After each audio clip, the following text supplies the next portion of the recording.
Hi, I'm Lisa. Welcome to my channel. This is my random recipes, and it's breakfast time. Actually, it's dinner time. I'm having pancakes for dinner tonight. My recipe, if you haven't guessed already, is pancakes. It's a breakfast classic.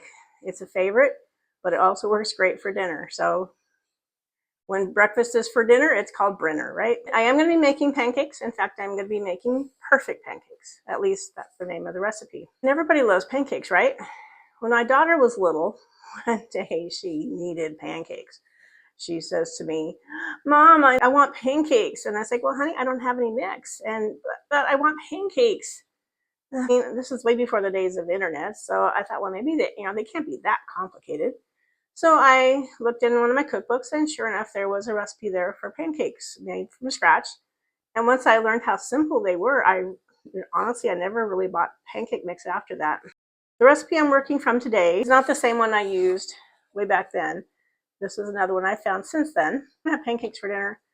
I also want home fries, and I want bacon, and I want hot chocolate. So I'm going to be kind of doing all of those together at the same time so I can have an actual dinner tonight. But once I get the batter put together, I will be moving over to the counter so I can cook my pancakes. I'm going to be making a half batch of this recipe because I just really don't need that many pancakes right now. So let's try out this recipe and see how it goes. And I'm going to make this into my juice pitcher. So again, I'm doing a half recipe. So this is 1 cup of all-purpose flour right into the juice pitcher. And then we have 1 teaspoon of baking powder, a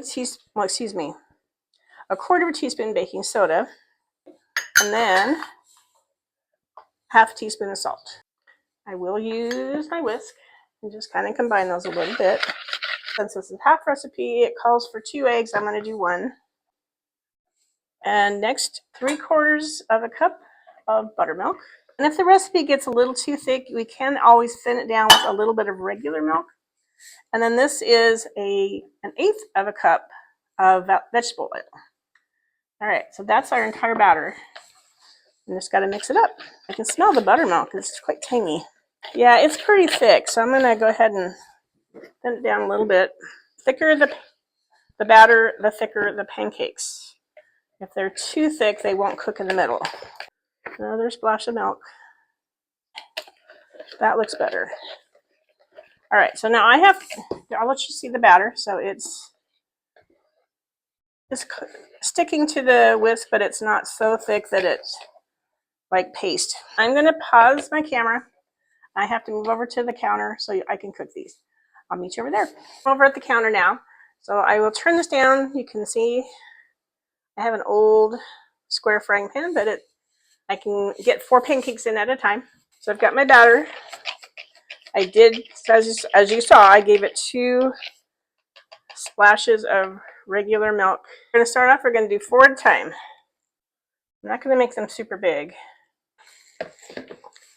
And these take about, 3 to 5 minutes, I guess, to cook. You can tell when they're starting to get done when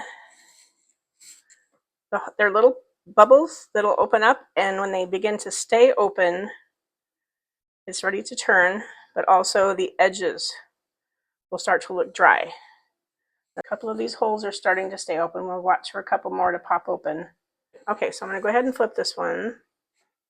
Oh, I probably should put a little butter on the frying pan. Oh, that looks good. And yes, I probably should put a little bit of butter. After I pull these off, I will add a little butter to my frying pan. Okay, see, that looks good. All right, start taking these out. Let's give this pan a little butter. The batter will continue to thicken as it sits, so you may have to periodically add a little more milk. It's a little thin on this time, so I may not have to thin it anymore. But it's really handy to use the juice pitcher. It just pours right into the pan. A lot less dribbling, a lot less mess. So you can see where the holes are staying open and the edges are beginning to look like they're a little bit dry. See if I can give this a turn. See, it changed the look of the pancake by adding the butter. But if they're not going to stick, it's worth it. All right, so take these out. That looks nice and done. Not my prettiest pancakes. Let's do another batch.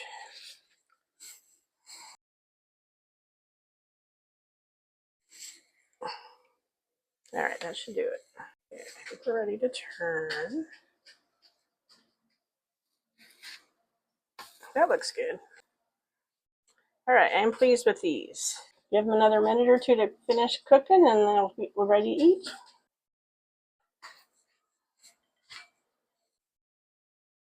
I'm going to pause my camera.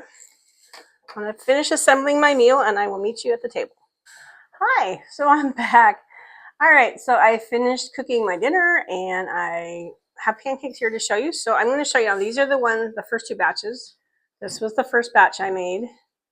The color was better, but then I was having trouble with sticking. So I added butter to the frying pan, which resulted in these. Were not bad. I mean, they look done. They obviously didn't stick, but they're kind of speckled. And then there's my dinner. So these are the ones I made last. And I'm gonna, we'll do a sample. Start off by putting some butter on them. I'll confess, I zapped them in the microwave for just a few seconds because I gotta have my butter melt, right? And I'll do some syrup. And again, I always warm my syrup up as well. I mean, you don't want to put cold syrup on warm food. All right, I'm gonna turn this around. I'll lift this up so I can do the sample. The plate is hot. All right, so I can do this with one hand. So I have 4 pancakes for a serving. So altogether there are 3 servings or 12 pancakes. Let's see how we do. Oh, it's dripping. Those are good.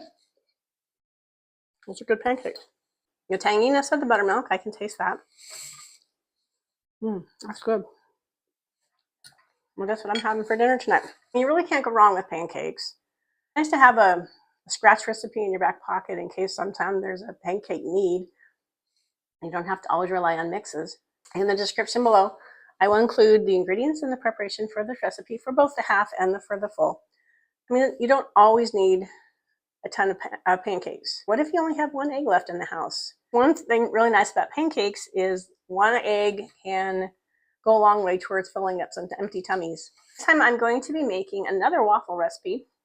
And my waffle recipes have proven to be fan favorites, so I'm having high hopes for that one next time. Please like, share, and subscribe to my channel. I would really appreciate that. Thank you for joining me on the journey through my cookbook. I appreciate the company along the way. Please see you again next time, and excuse me while I eat my dinner.